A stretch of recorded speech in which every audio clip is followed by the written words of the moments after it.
Amén. Así que, hermana Jamie, el tiempo es suyo. Gracias, hermana. Dios les bendiga, hermanas, todas a ustedes.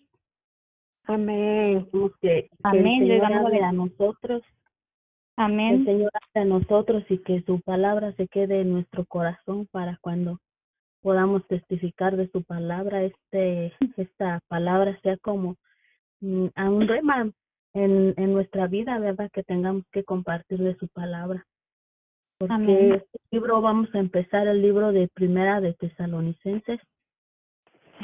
Y es un libro muy bonito, muy importante, porque en este libro, vamos a meternos en la introducción, ¿verdad? Un pequeño resumen de qué trata, para ver de qué trata este libro, para conocerlo un poquito más.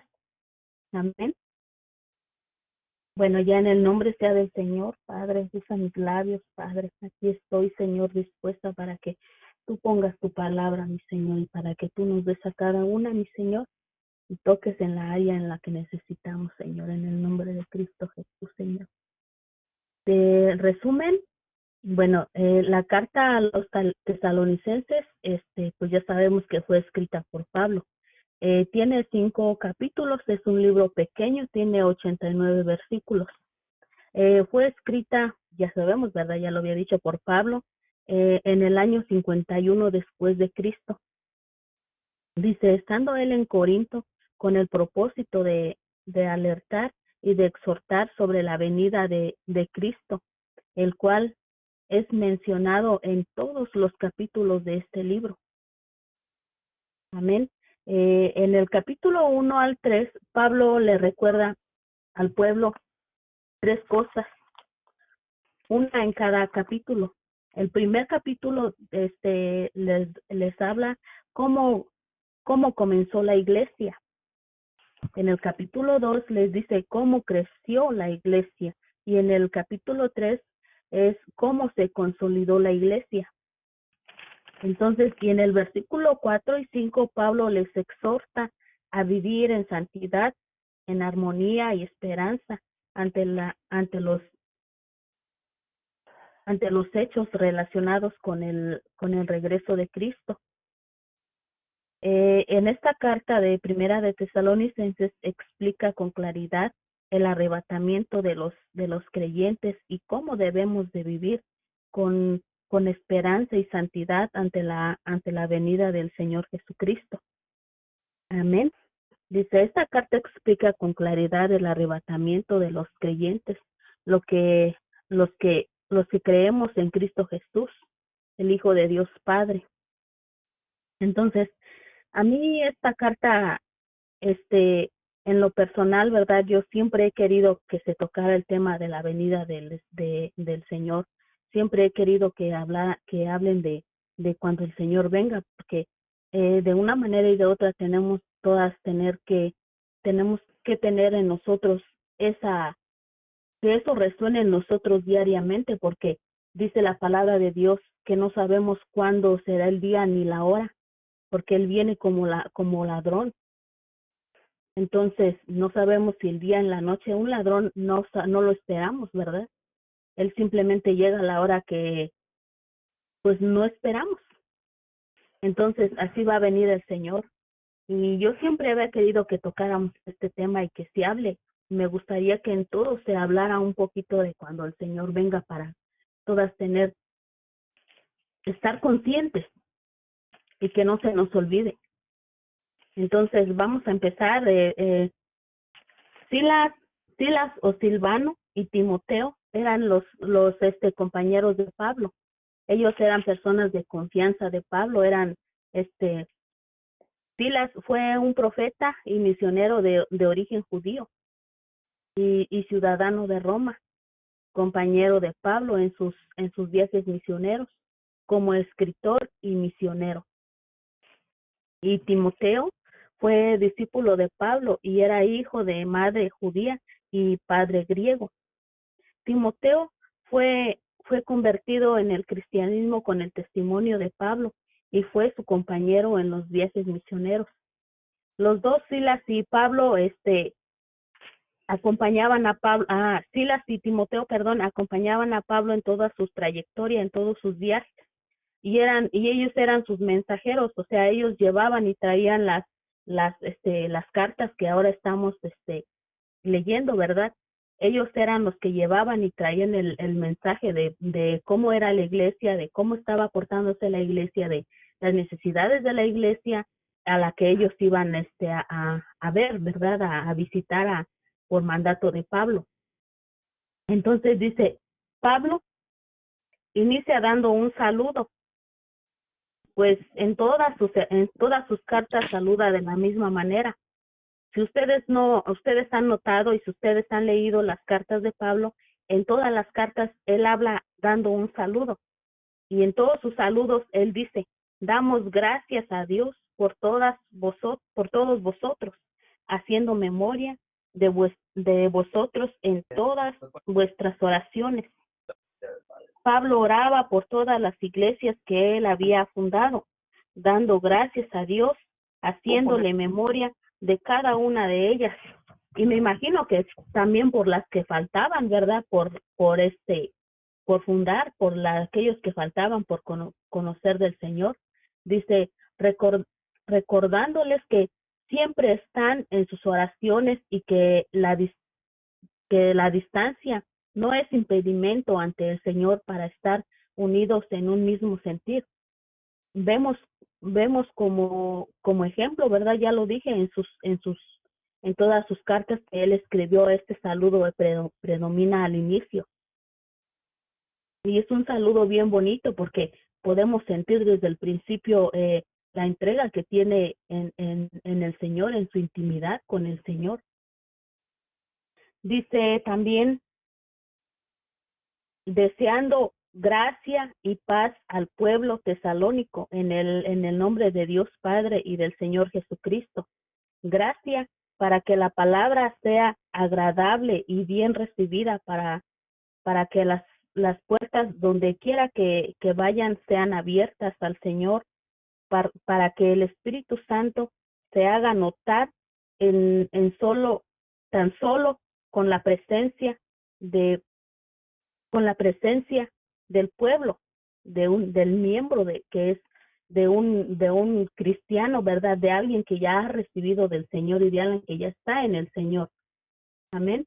Dice paz para que puedan vivir una vida ejemplar, siempre llevando el testimonio de Cristo, haciendo la diferencia de una vida en Cristo. Vamos a leer el versículo 1 y 2.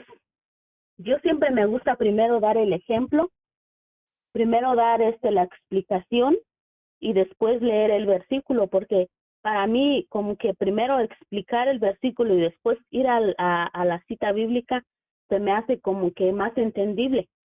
Entonces vamos a ver el capítulo 1 y 2 de Primera de Tesalonicenses. Amén. Amén. Si alguien quiere hablar o decir algo, hermanas, puede hacerlo, puede interrumpirme con confianza. Bueno, dice, damos siempre gracias a Dios por todos vosotros, haciendo memoria de vosotros en vuestras oraciones.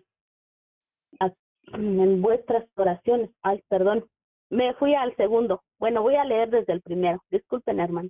Dice Pablo, Silvano y Timoteo a la iglesia de los tesalonicenses, en Dios Padre y en el Señor Jesucristo, gracia y paz sean a vosotros, de Dios nuestro Padre y del Señor Jesucristo.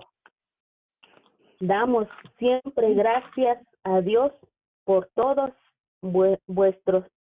vosotros, haciendo memoria de vosotros en vuestras oraciones. Amén. Amén. ¿Algún comentario? ¿O seguimos? Sigue. Ok, dice, en el versículo 3, Pablo enfatiza 3 puntos importantes. El primero, dice, acordándonos sin cesar delante de Dios y Padre nuestro de la obra de nuestra fe. El segundo es del trabajo de vuestra fe y el tercero es de nuestra constancia en la esperanza en nuestro Señor Jesucristo. Este versículo es de gran importancia, pues Pablo asocia las tres gracias cristianas que son la fe, la esperanza y el amor.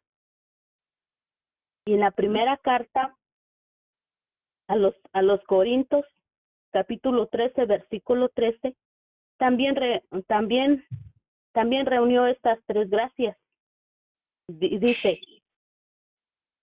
Corintios 13:13 dice, y ahora permanezcan la fe, la esperanza y el amor, estos tres, pero el mayor de ellos es el amor. Amén. Voy a darles un pequeño ejemplo.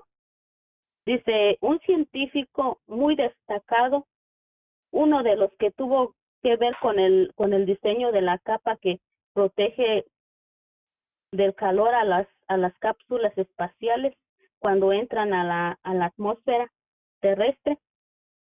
Se estaba conversando en una ocasión con un pastor y le preguntó, ¿ha notado usted que el universo en el cual vivimos está dividido en una trinidad?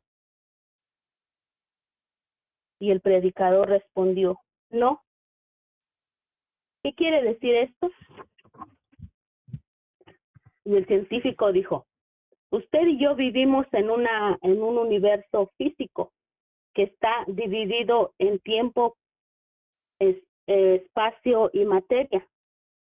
Y volvió a preguntar al predicador, ¿puede usted pensar en una cuarta cosa? Y el predicador contestó, no puedo, no es posible. Y el científico volvió a preguntarle, ¿ha pensado usted que el tiempo está dividido en tres partes?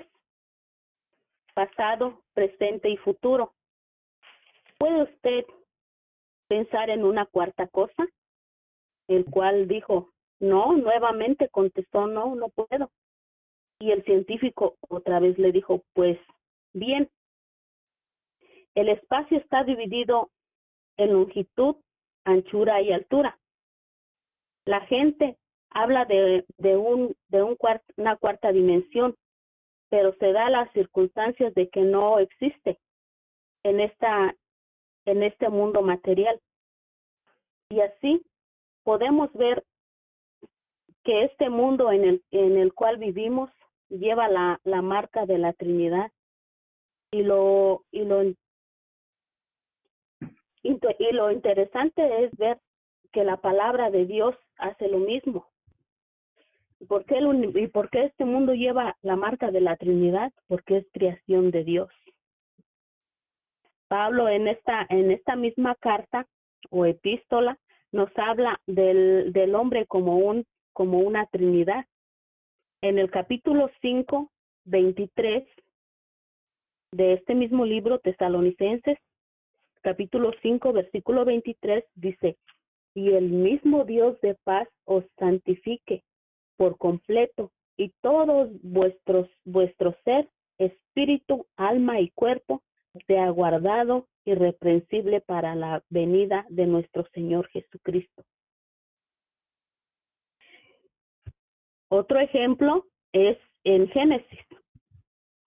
En Génesis solo se mencionan 3 hijos de Adán. Quizá tuvieron más hijos porque ellos comenzaron la raza humana y para eso tuvieron que tener hijos e hijas, ¿verdad que sí? Bueno, sin embargo, solo 3 fueron mencionados y ya los conocemos, Caín, Abel y Set. Solo ellos 3. Dice, y vemos que Pablo menciona 3 gracias de la vida cristiana en este versículo. La primera está relacionada con el pasado, la obra de la fe. Fe Fe, convicción de lo que de lo que no se ve, la certeza de lo que se espera. El pueblo en la antigüedad el pueblo se movía pero ellos no veían. Sí, entonces eso está relacionado con el Antiguo Testamento en cierta manera, ¿verdad? Y el presente, el segundo es el presente. Es un trabajo de amor. Este está relacionado con el Nuevo Testamento, porque Jesús predicaba el amor de Dios Padre, y él pedía que el arrepentimiento de los pecados, y él pedía que obráramos y que amáramos al Señor. Y el tercero está relacionado con el futuro. Es la constancia de la esperanza, la venida de Cristo Jesús, de una herencia celestial. Amén. ¿Sí me están entendiendo, hermanas? ¿Tienen alguna pregunta? No, hermano. No, está muy bien explicado, Amy. Adelante. Muy bien. Sí, gracias, Jamie. Muy bien. Gracias. Bueno, si algo no entienden o tienen dudas o pregunten, estamos aquí todas para aprender. Si no puedo Amén. contestar yo, aquí están mis hermanas que me respaldan también. Amén. Igual si me Amén. equivoco en algo, pues díganme. Ok. Pablo reconoce la iglesia de Tesalónica como una iglesia genuina, entregada al Señor en amor, fe y obra. En el versículo 4, vamos al versículo 4 de Tesalonicenses, primera, dice, a ver, no leímos el 3, ¿verdad? Vamos a leer primero el 3, porque esto que acabo de hablar es relacionado con el 3. Dice en el 3, dice, acordándonos sin cesar delante del Dios y Padre nuestro de la obra de vuestra fe, del trabajo de vuestro amor y de vuestra constancia en la esperanza en nuestro Señor Jesucristo. Amén. Y vamos al 4, dice, porque conocemos, hermanos amados de Dios, vuestra elección. Ellos ya habían elegido, ellos ya estaban obrando. Amén. Dice, hay un proceso para toda persona. El primero es escuchar la palabra.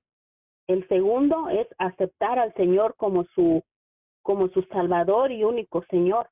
Y la tercera es vivir para el Señor en palabra, en santidad y obra, como lo dice en Romanos 10:17. Si voy muy rápido, también díganme, me puedo ir más lento. Yo lo voy así porque el tiempo y pues a mí se me hizo muy extenso este versículo, este capítulo, ¿verdad?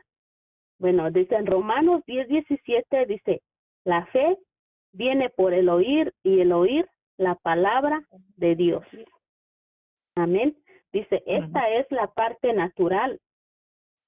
Primero, la parte natural primaria del proceso cristiano, porque la palabra de Dios es un libro sobrenatural que sin el Espíritu Santo, el Evangelio solamente consistiría en palabras. Por eso Jesús dijo en Juan 16, del 7 al 11, Juan 16, del 7 al 11, dice, pero yo os digo la verdad, os conviene que yo me vaya, porque si no me fuera, el Consolador no vendría a vosotros, o sea, el Espíritu Santo no vendría. Dice, mas si me fuera, os lo enviaré.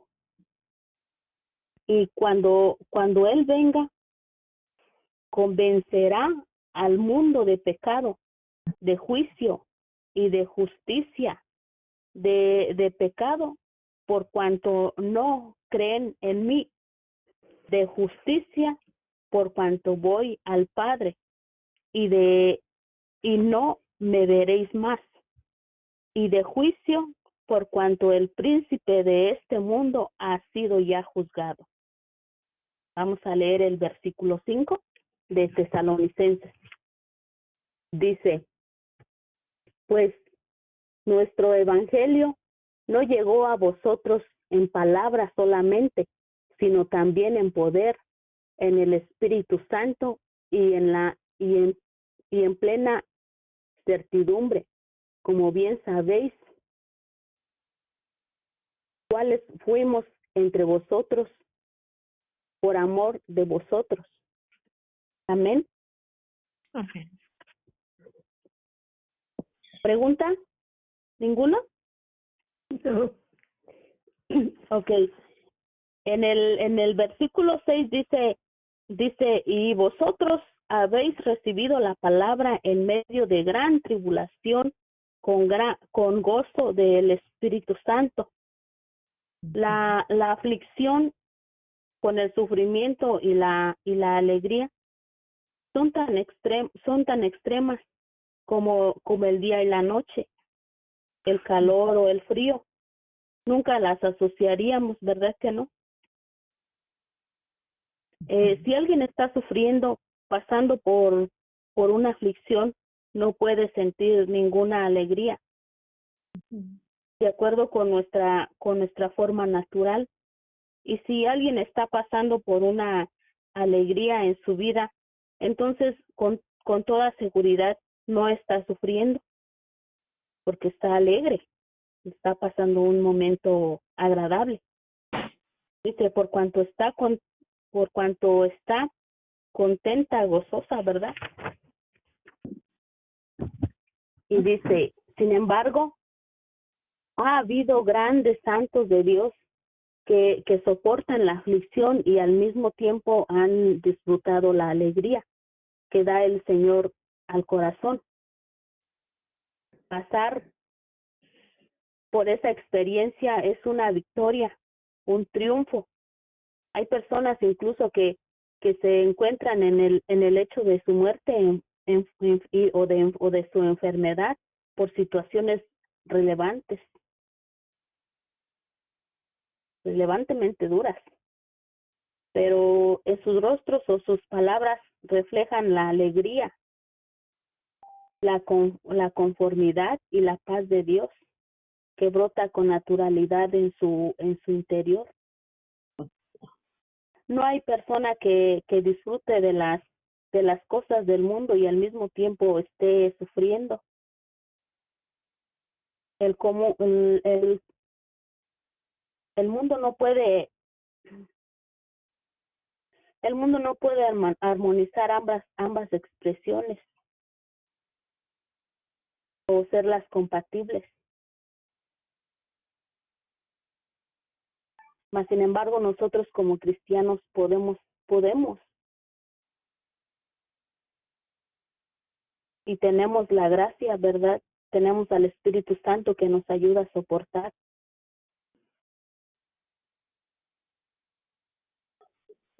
Por esto Pablo puso a Timoteo y a Silas de ejemplo, y a él mismo ante los tesalonicenses por su trayectoria, llevando de un lugar a otro del Imperio Romano, testificando la palabra de Dios, dándoles a conocer al Cristo Jesús, cuán bello es, sus obras, milagros y prodigios para aquellos que creen en su nombre, y dando la salvación. Y en este mismo versículo, en el 6, Pablo dice, habéis recibido la palabra en medio de gran tribulación, porque se enfrentaban a la persecución, al sufrimiento y a la tristeza, pero también disfrutaban de la alegría que les daba el Espíritu Santo. ¿Cuál era su alegría? Ver que el pueblo de Dios crecía, ver que el pueblo de Dios tenía fe en el Señor, ver que el pueblo de Dios se apartaba del pecado, que el pueblo de Dios trabajaba en la obra del Señor. En la vida de hoy hay altibajos para nosotros como cristianos. Podemos pasar por situaciones difíciles, complicadas, pero al mismo tiempo podemos sentir la mano o el apoyo y el amor del Señor en nuestro corazón, porque el Espíritu Santo mana en nosotros. Por eso dice en su palabra que es, como dice, habrá ríos de agua viva. Y eso es lo que nos hace a nosotros.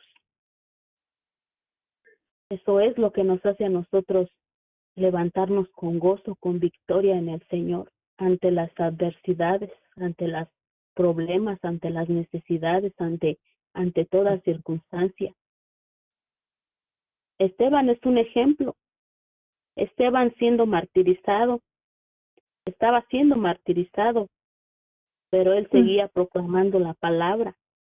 A punto de morir, alzó sus ojos al cielo y el Señor le dio revelación y se alegró y sufrió al mismo tiempo, porque el poder del Espíritu Santo predominó en su corazón y el amor del Padre fue su fortaleza hasta el final. Nosotros mismos somos un vivo ejemplo hoy en la actualidad de cómo el Señor nos ha transformado y ha puesto en orden y seguirá poniendo en orden nuestro sentir, nuestro corazón, nuestros pensamientos. Pablo estaba tan gozoso al ver que la iglesia tesalónica era una iglesia ejemplar, dejando todo lo viejo atrás, desde costumbres, tradiciones e idolatría, dedicándose completamente al Señor, a su obra constante, poco tiempo de haber recibido la palabra. Estaba leyendo unos comentarios, ¿verdad? Que dice que ese pueblo de Tesalónica, cristiano, ¿verdad? No tenían mucho que habían conocido al Señor, que habían escuchado del Señor. Por eso Pablo estaba como que muy sorprendido y a la misma vez muy entusiasmado, muy contento, porque dice que no tenían mucho tiempo de haberse convertido al Señor, de haber conocido al Señor, y ya estaban obrando, ya estaban trabajando, ya estaban compartiendo la palabra, pero al mismo tiempo estaban siendo, pues como dice ahí, ¿verdad? Yo creo que han también sido perseguidos, también tenían sus luchas, pero por eso dice que los ponían a ellos de ejemplo, ¿verdad? Para que ellos también pudieran verse con un rostro contento, dando un ejemplo positivo de la palabra del Señor. Vamos a ver el capítulo del 6 al 9.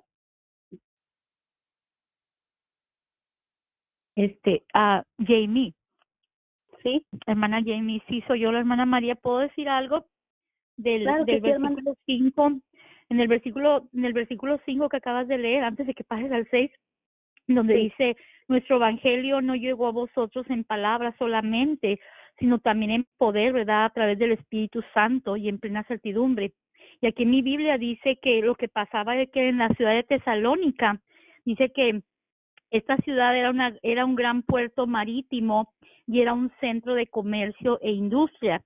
Y la ciudad de Tesalónica estaba ubicada en la Gran Vía Ignacia, que era muy estratégica en la propagación del Evangelio.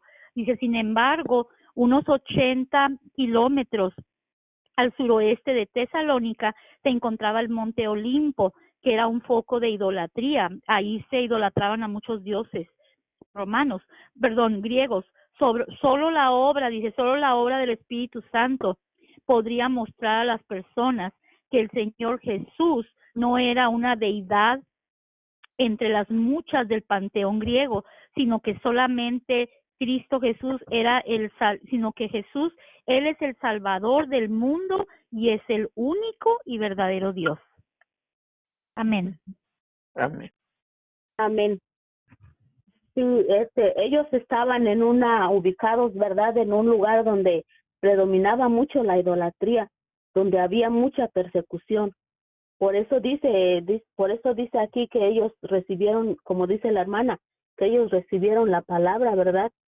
pero el Espíritu Santo fue quien se encargó de, de que ellos tuvieran el valor, de que ellos tuvieran, verdad, la confianza y recibieran el amor, porque muchos de nosotros, a lo mejor de recién convertidos, no nos atrevíamos a compartir la palabra, no nos atrevíamos incluso me atrevo a decir que muchos de nosotros a lo mejor todavía nos daba pena decir, no, pues yo soy cristiano, o no, pues yo estoy estudiando la palabra de Dios, porque inmediatamente nos catalogan de, que son cristianos y que aleluya, que no sé qué, pero aquí es algo bien bonito porque ellos aceptaron al Señor, empezaron a trabajar en el Señor, o sea, a que hubiera obras, hacer obras en el Señor, y qué bonito, ¿verdad? Qué bonito, porque dice que así como ellos correspondieron al Señor, el Señor les contestó, porque el Señor hacía prodigios, hacía cosas grandes en ese lugar. Me imagino qué cosas tan hermosas estaba haciendo en ese lugar, y no somos la excepción, hermanas. No somos la excepción, porque dice en su palabra que Jesús tuvo que irse para dejarnos al Consolador, al Espíritu Santo, y el Espíritu Santo ya mora en nosotros, y la palabra ya está en nosotros. Entonces, todas esas cosas hermosas y maravillosas que yo me imagino el Espíritu Santo hizo en ese lugar, las podemos hacer nosotros, las podemos recibir nosotros, las bendiciones que ellos recibieron, también podemos recibir bendición nueva nosotras. Nada más que el único detalle es que tenemos que ponernos a trabajar, tenemos que compartir de la palabra, tenemos que llevar su palabra por donde quiera que vayamos. Aún me atrevo a decir que en la casa está la palabra de Dios también. En tu casa está la palabra de Dios. En todo lugar, en todo nuestro ser está la palabra de Dios. Ya para nosotros, ¿verdad? Ya no es decir, pues que no voy a compartir porque hoy no estudié, no voy a compartir. No, el Señor ya nos dio la palabra, el Señor ya tiene la palabra en nuestros labios. Amén. Una vez me comentó mi pastora, ¿verdad? Dice que nosotros siempre debemos de estar preparados con la palabra, de tener un tema preparado y traerlo allí en la bolsa. Dice, porque no sabes cuándo te diga tu pastor, o no sabes cuándo te diga tu hermano, o no sabes cuándo te digan, pues a ver, hoy te toca compartir la palabra. Dice, y para cuando ellos ya te dijeron, tú ya tienes que traer tu tema en tu bolsa. Dice, porque así tiene que ser. Dice, tenemos que estar preparados con la palabra. Tenemos que estar preparados porque no sabemos cuándo el Señor va a venir. A ella le pasó y ella aprendió. Ella fue una vez con el pastor a una sede, a una comunidad a compartir la palabra, y ella nada más fue de acompañante. Pero llegaron al lugar y, hermanos, llegaron todas las personas, ¿verdad? Todos los hermanos que estaban asistiendo a esa sede. Dios les bendiga, ¿no? Pues miren, ella es la hermana y se las presento y ella nos va a traer hoy la palabra. Y dice, ella se quedó, ¿qué les voy a compartir? ¿Qué les voy a decir si no tengo nada preparado? Pero como ella ya conocía de la palabra, ella ya había comido la palabra, ya la había estudiado, ya la había escudriñado, ahora le tocaba sacar lo que ella traía. Y ella nos dio esta recomendación, ¿verdad? Tienes que traer tienes que traer algo preparado en tu bolsa, porque no sabes cuándo te van a decir, ¿puedes compartir la palabra ahorita? ¿O puedes compartir la palabra mañana? ¿Cómo vamos a preparar un tema de un día para otro? Pero ya conocemos la palabra, ya la tenemos. Amén. Amén. Amén. ¿Me doy a entender, hermana? Sí, no, y te iba a decir que la palabra ya está sembrada en nuestro espíritu, y cuando hay la necesidad, el Espíritu Santo mismo nos las va a traer a memoria para que la podamos compartir. Por eso no debemos de temer o decir, ay, es que yo no sé predicar, no, porque el Espíritu Santo mismo te va a dar las palabras y van a ser las palabras que hace falta que se escuchen en ese lugar o a esa persona. Amén. Así es. Bueno, ¿algún otro comentario o algo más que quieran agregar? Adelante, Jamie. Vas muy bien. Amén. Gloria al Señor. Para la gloria del Señor. Bueno, vamos a leer del 6 al 9. Dice, y vosotros vinisteis a ser imitadores de nosotros y del Señor, recibiendo la palabra en medio de gran tribulación, con gozo del Espíritu Santo, de tal manera que habéis sido ejemplo a todos los de Macedonia y de Acaya, que han creído, porque partiendo de vosotros ha sido divulgada la palabra del Señor, no solo en Macedonia y Acaya, sino que también en todo lugar vuestra fe en Dios se ha extendido, de modo que nosotros no tenemos necesidad de hablar nada, porque ellos mismos cuentan de nosotros la manera en que nos recibisteis y cómo os convertisteis de los ídolos a Dios para servir al Dios vivo y verdadero. Amén.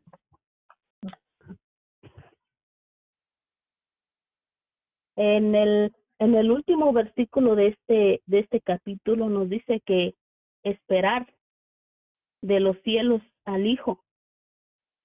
Esperar no significa que estemos sentados, tranquilos, apacibles, esperando la venida del Hijo de Dios. Quiere decir que mientras esperamos estemos activos, entretenidos, llevando el Evangelio a todo el mundo por amor al Señor. Qué lindo, hermano, sería que cuando Cristo viniera, ¿verdad? Cuando Cristo venga, nos hallara afuera llevando y compartiendo la palabra. Amén. Amén. Porque no hay más Salvador, no hay otro libertador. Amén. más que solo uno.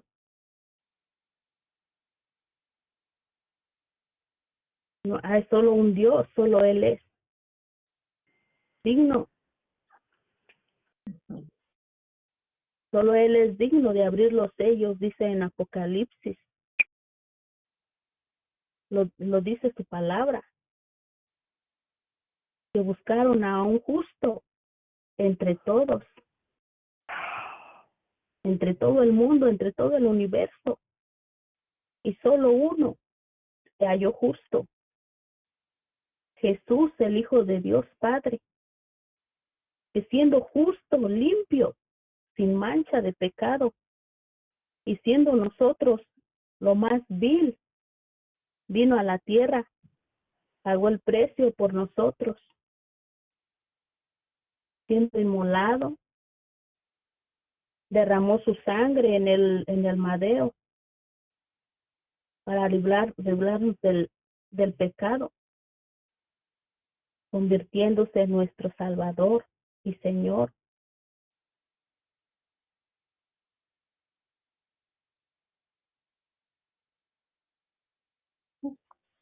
No hay ni habrá otro como Él, hermoso, lleno de majestad, digno de loor, santo, poderoso. Aleluya. Y a este Cristo amoroso es el que esperamos, es en el que tenemos nuestra fe puesta, en el que tenemos nuestra esperanza, Él es nuestro futuro, Él es nuestra herencia.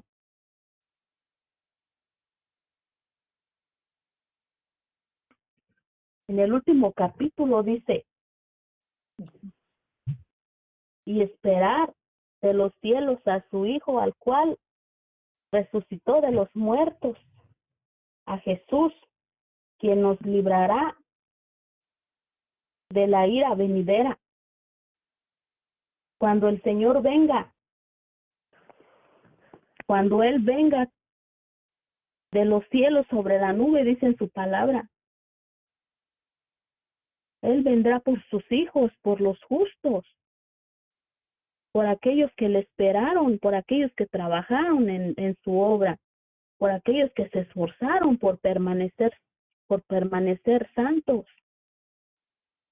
Y tenemos que esforzarnos nosotros también para permanecer. Cometemos errores, sí. Le fallamos a veces al Señor, sí, porque estamos viviendo en la carne. Y es necesario someter nuestra carne para poder obrar en el Señor. Estaba leyendo una vez una frase donde dice que a todo aquel que esté dispuesto a pasar tiempo con Dios va a hacer la diferencia. Necesitamos pasar tiempo con Dios. Necesitamos intimidar más en el Señor. Somos el pueblo, somos la esposa. Él nos está esperando. Él espera que nos arrepentamos de nuestros pecados. Él espera que nos convertamos a Él. Él espera que seamos aunque sea un poquito como Él. Que creamos en Él. Que tengamos fe en Él. Hay una fe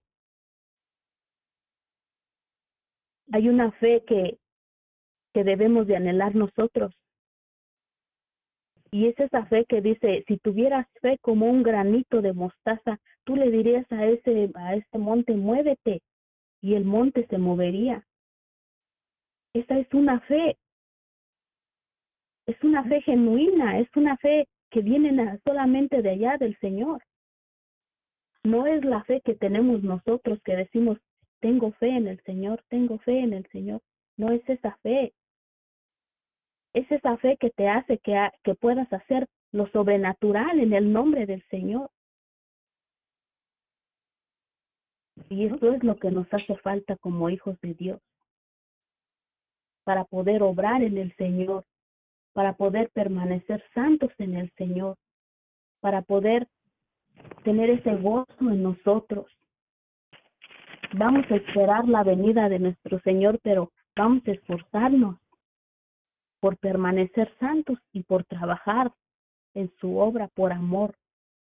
Somos trinos, fe, esperanza y amor. Dice, pero el más importante de todos es el amor, porque si no hay amor, ¿cómo vas a obrar sin amor? Cuando alguien de tu familia tiene una necesidad, lo ayudas porque lo amas.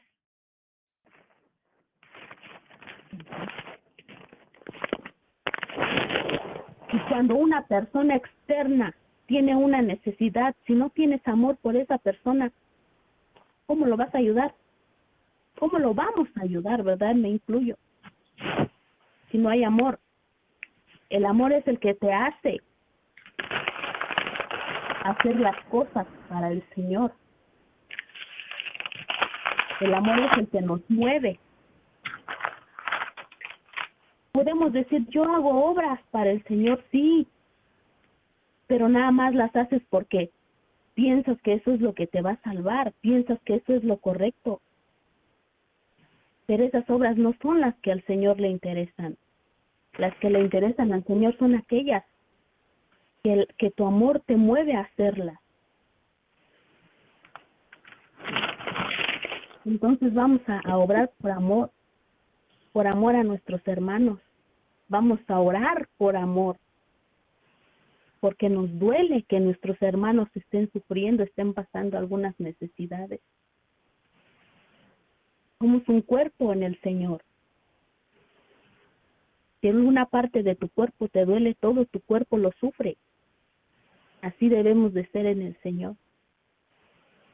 Debemos de orar y de esperar en el Señor, porque el Señor viene pronto.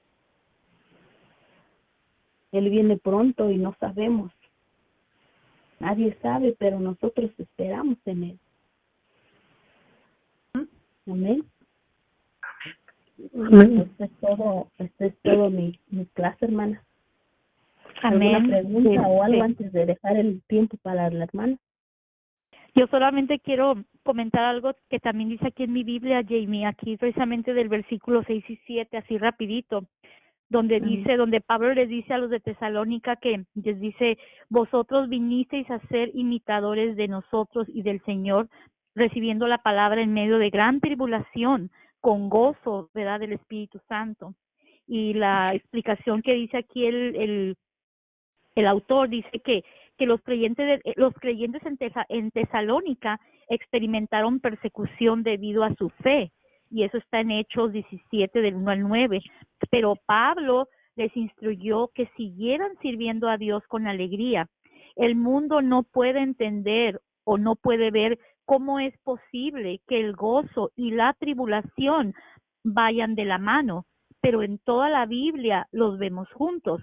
Y así es, nosotros como cristianos no todo es tranquilidad y paz, a veces tenemos problemas, hay tribulación, pero eso no nos quita el gozo en el Señor, ¿verdad?